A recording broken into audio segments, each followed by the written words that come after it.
اٹھو بلال، آج اذان کعبے کے اندر نہیں بلکہ بلا خوف و خطر کے کعبے کی چھت پر چڑھ کر دو، کیونکہ آج ایک ایسے شخص نے اسلام قبول کر لیا ہے کہ جس کے خوف سے کیسر و کسرا کانپ اٹھیں گے۔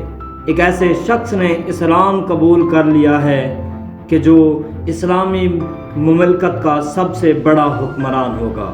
آپ دیکھ رہے ہیں علم کھوج سوچ کی سیریز شخصیات کی قسط نمبر 3۔ میں ہوں شہزاد۔ ابو حفص عمر بن خطاب ادوی قریشی، ملقب با فاروق، پیدائش 586 تا 590 کے درمیان مکہ میں ہوئی۔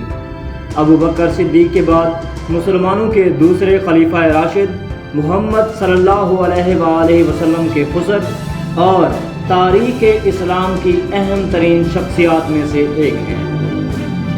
عمر بن خطاب عشرہ مبشرہ میں سے ہیں۔ ان کا شمار علماء و زاہدین صحابہ میں سے ہوتا ہے۔ ابو بکر صدیق کی وفات کے بعد 23 اگست سن 634 کے مطابق 22 جمادی الثانی سن 13 ہجری کو مسند خلافت سنبھالی۔ عمر بن خطاب ایک باعظمت، انصاف پسند اور عادل حکمران مشہور ہوئے۔ ان کی عدالت میں مسلم و غیر مسلم دونوں کو یکساں انصاف ملا کرتا تھا۔ عمر بن خطاب کا یہ عدل و انصاف انتہائی مشہور ہوا اور ان کے لقب فاروق کی وجہ و تسمیہ میں سے ایک وجہ یہ بھی بنی۔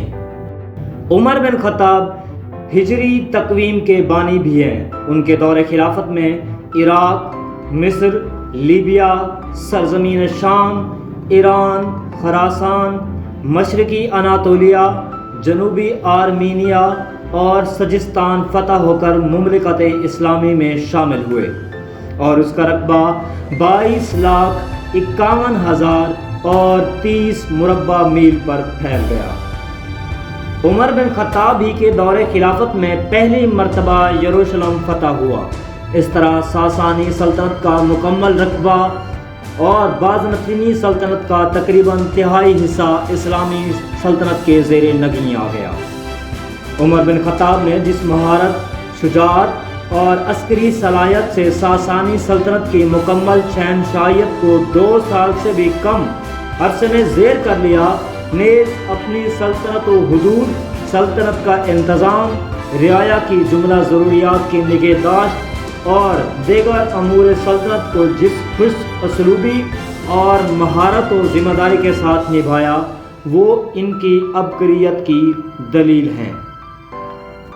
حضرت عمر کی وفات 6 نومبر 644 میں مدینہ میں ہوئی اور ان کی وفات کے بعد ایک ایسے شخص نے خلافت کا عہدہ سنبھالا کہ جنہوں نے حضرت محمد صلی اللہ علیہ وآلہ وسلم کی 2 بیٹیوں کے ساتھ نکاح کر کے ذوالنورین کا خطاب پایا۔